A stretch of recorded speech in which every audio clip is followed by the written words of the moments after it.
Avalugg is now available in Pokemon Go, and if you saw my Pokemon GO Holidays 2021 event details video, then you'd know that Avalugg does have some interesting clout in PvP. So people want to know, obviously, just how good is Avalugg in raids and in PvP, and that's what this video is. It's talking about just how good Avalugg is in raids and in the PvP metas. And just to preface this, it is pretty hot in Master League, and I do have some Master League PvP IV information at the end of the video for you. Also, if you'd like to reference any of this information in a text-based format, link in the description to my article on GamePress covering all this information in a text-based format. So when it comes to the Avalugg Basics here, Avalugg is a mono ice type Pokemon, pure ice. It evolves from Bergmite, and I'm pretty sure it's only going to be an event spawn. I haven't seen any Phantoms in the wild after the Halloween event. Same thing with the Yamask's, the Coffagreguses. So Bergmite, will it be after the event? I kind of hope so, because this thing does look pretty interesting for PvP, but we'll have to see. Now, when it comes to its moveset here, it has Bite and Ice Fang, which means you're basically just going to be using Ice Fang. When it comes to charge moves, this thing is coming out of the box as the Charge TM Destroyer with 5 charge moves. It's got Body Slam, Avalanche, Crunch, Earthquake, and Mirror Coat. When it comes to the best PvP moveset for Avalugg, it is a little bit of a debate. It really comes down to like what meta you're going into and personal preference. Obviously, you're going to be using Ice Fang. The bread and butter is going to be Body Slam and the Avalanche, although there will be circumstances where you may want to swap out either of those moves for Crunch for better neutral coverage and that debuff chance. The reason why you kind of want to hold on to Body Slam is because it is its earliest charge move, and because Ice Fang, Fang moves in general, have such low energy aggregation that you really do want to cling to whatever you can to hit your opponent the earliest with, so you can actually have some semblance of charge move pressure. So Body Slam is kind of important for that. But if you do get Avalugg in a situation where it can just farm down an opponent, energy might not be that big of an issue for the next thing in, which could make, you know, Crunch and Avalanche and Earthquake a little bit more useful. When it comes to Avalanche, Avalanche does have the same type attack bonus, and it is a very powerful attack, so it will be Avalanche's. So it will be Avalugg's most powerful neutral attack. But it doesn't really have good coverage when paired with Body Slam and Ice Fang, so Crunch does have that better neutral coverage going on. And then finally, when it comes to Earthquake, with Ice Fang, even if you get a farm down, you might not really have good opportunities to use it. But if you do use it and your opponent doesn't shield it, well, then that could be some big damage on your opponent. So there is some value in Earthquake. I could see people running it, and if your opponent doesn't shield it, they might wish they had. When it comes to Avalugg as a raid attacker, you can see that it's not the highest DPS raid attacker on the planet, but it does have higher DPS than the Community Day Icicle Spear Walrein that's coming up in January. So sorry, Walrein. Avalugg's got a higher attack stat, and it's got Avalanche, so those two things combined puts it ahead of Walrein at least. One interesting thing that Avalugg does have going on compared to the other ice type attackers too is that it does have the highest raw total damage output, which means that it's going to be lasting longer than the other ice types here on average in most raids, where defensive subtyping doesn't act as a factor there. That said, when it comes to DPS to the third power times TDO, which is like the overall true value of a Pokemon, it's kind of like half of Galar Darmanitan and almost half of Mamoswine. So yeah, you're probably just better off sticking to the better ice type Pokemon. But given that Avalugg does have some clout in Master League PvP, you may have one powered up anyways, and if you're in a raid with like a whole bunch of people, why not flex the Avalugg? I think this Pokemon makes a statement, and when it pops up in the raid scene, like as long as you're like have it powered up so you're not holding people back, I think this thing will make a statement for sure. So when it comes to Great League PvP, I think Avalugg does have some good potential, but I think this is probably the best time to address Avalugg's biggest problem across all leagues of PvP, because it is most relevant in the Great League PvP, where there are so many options available. You're spinning that roulette wheel. If you saw my Walrein video for the Community Day, you already know what I'm going to say. It's an ice type Pokemon. and Ice type brings a lot of weaknesses. Pokemon love using Ice type attacks because Ice has really good coverage, but when you're an Ice type Pokemon, that really holds you back defensively. And if you're a mono Ice type Pokemon, it's even worse. It's actually even worse. When it comes to Ice types, they have 4 weaknesses: Fire, Fighting, Rock, and Steel. When it comes to Fighting, Rock, and Fire, those are very common offensive attacks in Great League PvP. Just about every single team is going to have multiple super effective hits to bring onto Avalugg. So what about the resistances? Well, Avalugg has one: Ice. Ice resists Ice. That's it.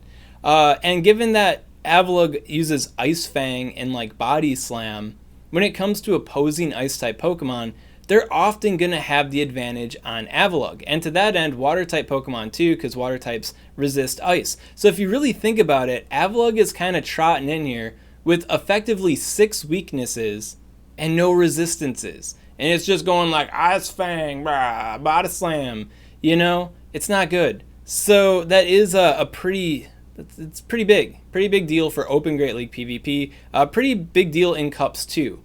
Because like when it comes to Pokemon that look really good, they got good moves, they got a lot going on for them, they can stand out in Cups in a good way if the open meta is a little bit too aggressive for them. We see that with like Lapras and Walrein and Frostlass already. But Avalugg, it's an Ice-type Pokemon, which means if it's in a cup for Ice-type Pokemon, the other Ice-type Pokemon are going to be there. The Ice types that beat it, you know, like Alolan Ninetales. It resists your attack and it hits you back with Charm. You got Walrein and Lapras. They double resist you and hit you back with their attacks. So that's not great. Frostlass? Frostlass can actually beat Avalugg just straight Avalanche, which isn't nice. So yeah, Avalugg definitely has the deck stacked against it. There is, you know, a silver lining to this poop though, and that is Avalugg is fairly consistent when it comes to taking down the Pokemon that it's meant to take down. And unlike those other Ice-type Pokemon with their fancy sub-typings, Avalugg's just Ice. So if an opponent is trying to get around these Ice-type Pokemon by preying upon their other weaknesses, not their like core Ice-type ones, then opponents could be slightly vulnerable to Avalugg. And to that end, Avalugg can mulch down most Grass-type Pokemon without much fear of retaliation from their attacks because it's not weak to Grass, you know? So you're just like Avalugg in the mump, and they can't really do anything about it. You farm them down. Now you got all this energy, and you've got like Avalanche, Crunch, Body Slam, Earthquake. Your opponent doesn't know what you have, only you do, and they're going to have to deal with that. So I feel like Avalugg does have a place in the Great League meta still, despite all these disadvantages that it has. I mean, look at this guy. The whole world is against it, but Avalugg just keeps trucking. And to that end, I think in Cups, and maybe even in Open Great League PvP, Avalugg could work out as a spicy Pokemon that kind of looks to be a little bit more on the Mimi side, but if you are able to catch the right opponent with their pants down, I think Avalugg could put in a lot of work. So don't stress out trying to get a good Avalugg or not, because this is going to be a rare spawn in this event. It's going to be as common as Cryo Face is, so you're not going to be coming out of this event with buckets of Avalugg, but you know, for what it's worth, if you do happen upon one that hits well for Great League PvP, it's not that bad.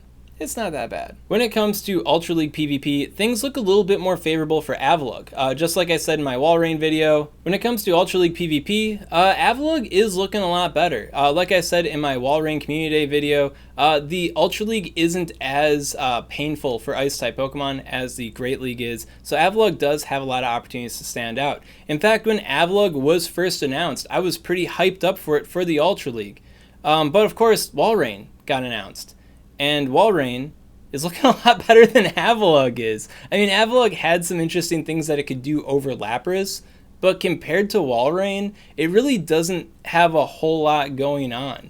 It is mono Ice type, so, you know, like Galvantula, Trevenant, Venusaur, they can't prey upon a Water type weakness, but it still has those Ice type vulnerabilities. It still has that I'm an Ice Fang user, not a Powder Snow user type issues going on.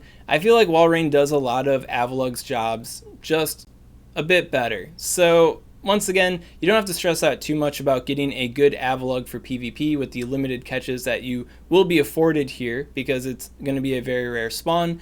Walrein kind of picks up the slack. Now, just like with Great League, Avalugg isn't completely out of the picture. As I said, not weak to electric, not weak to grass. That means that it can do jobs that those other ice-type Pokemon can't do, such as like full farming down, vulnerable like ground and grass-type Pokemon. So I think Avalugg will still do that quite well, and because it can do that, and it can do it so consistently, it can no-shield so many of these things while just munching them down, the Icy Maw of the Avalugg destroying them and just building up energy to throw at the next opponents in, I think that will keep Avalugg in the meta. One thing I will state though, if you are using Avalugg in Ultra League PvP, this is probably going to be the place to use Earthquake, because yeah, if Empoleon comes in on Avalugg at any point in time, even if you have Crunch, if you don't have Earthquake, it's just not going to go well for you. So Avalugg, it's got some potential. Walrein kind of does it better. But once again, it has its own kind of unique niche going on that other Pokemon can't precisely replicate, and I think that keeps Avalugg viable and spicy. So Avalugg here, it's sounding pretty mediocre for Raids. It looks pretty mediocre in Great League and in the Ultra League too. But in the Master League, it's kind of a champion. A lot of the weaknesses that it has, those Pokemon types, those offensive types, aren't as present in the Master League, and the Master League does have that tight condensed meta that focuses on powerful dragon, flying, and ground type Pokemon. And as it stands, the only ice type Pokemon that has been able to reliably take advantage of that aspect of the Master League has been Mamoswine. And to be quite honest, Mamoswine has seen better days. I mean, even from the get-go, Mamoswine was just kind of a little bit too glassy to really withstand a lot of attacks. The only way you're really getting ahead with Mamoswine was by using shields or getting an energy advantage over your opponent. But if you were behind in any respect, Mamoswine was kind of going down. On top of that, Mamoswine really can't reliably handle the two-shield situation. So while Mamoswine is a useful kind of core breaker, I'd say Mamoswine really isn't the most consistent kind of Pokemon, and for just about every job you'd want to use Mamoswine for, Zacian is probably just kind of doing it better. In comes Avalugg.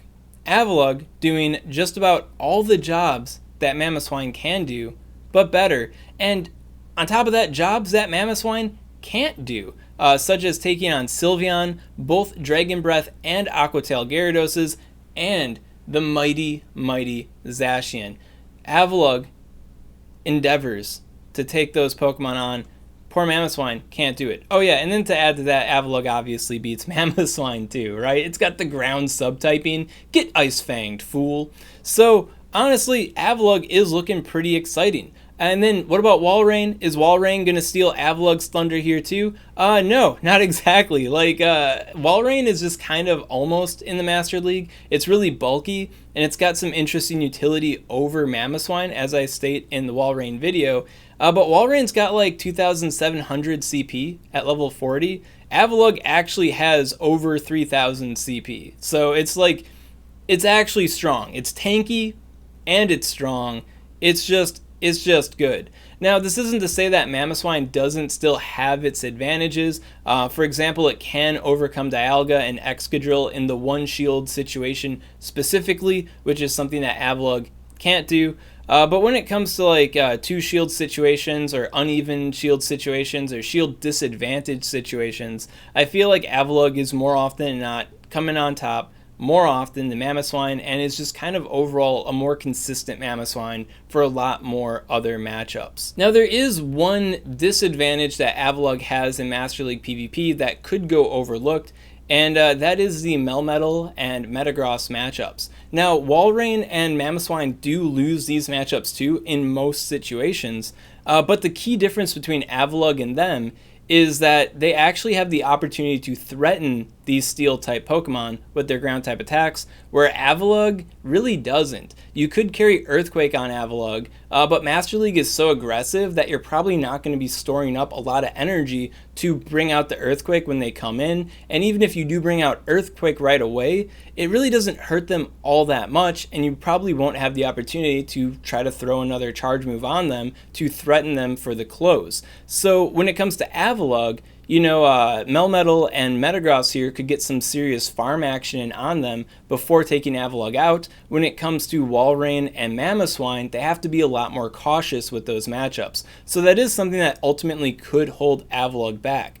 Fortunately, we are kind of in the Zacian meta, if you will, or at least at the upper echelons of gameplay, and Zacian has caused some problems for the Melmetal, and Metagross is still kind of on the fringe of the meta as well. So will this be a big problem for Avalugg at the highest tiers of gameplay? Maybe, maybe not.